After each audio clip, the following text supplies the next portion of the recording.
Në një debat publik që diskutoi për ndotjen e ajrit, Ministri i Ekologjisë nguronte të fliste për shkaqet dhe masat që do të merren nga shteti.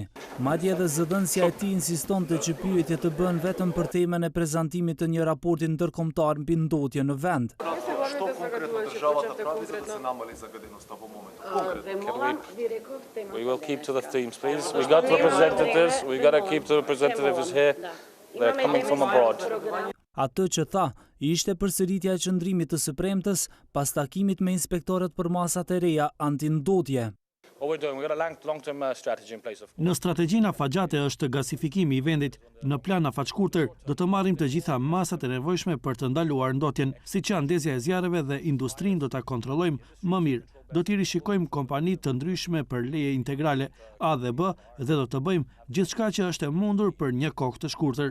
Në plan afatgjat kjo është një çështje komplekse për të cilën duhet të punojmë të gjithë së bashku. Në pyetjen e gazetarëve gjatë panelit, ministri Nuretini nuk tregoi se sa gjoba janë shqiptuar ndaj ndotësve të ajrit. Atë që nuk e di ministri, alsate mësoi nga Inspektorati i Ambientit Jetësor, duke siguruar edhe emrat e subjekteve që si vjet nuk kanë respektuar standardet ekologjike. Gjatë vitit 2019 janë kryer 1776 kontrolle në terren dhe janë shqiptuar 49 gjopa për ndotje të ambientit. 6 prej tyre janë padi penale dhe 43 të tjera janë për kundravajtje.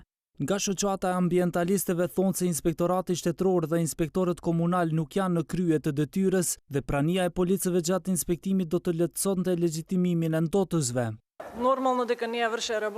Normalisht që nuk e kanë kryer punën si duhet. Nuk duhet të priteshin reagimet e qytetarëve për përtacinë e tyre.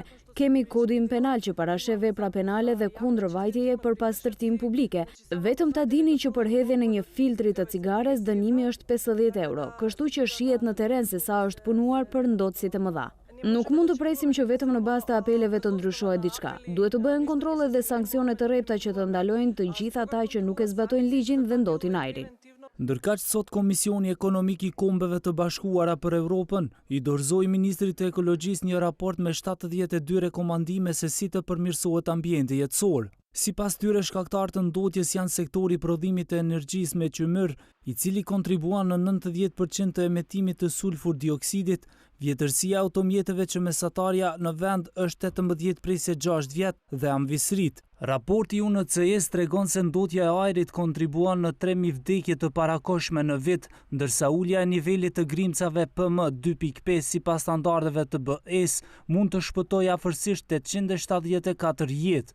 Sipas tyre duhet të përmirësohet rrjeti i monitorimit të cilësisë së ajrit, të ndryshohet protokolli i prodhimtarisë së metaleve të rënda, të ulët përdorimi i karburanteve fosile në prodhimin e energjisë, të gasifikohet sektori i ngrohjes dhe të subvencionohen burimet rinovuese të energjisë.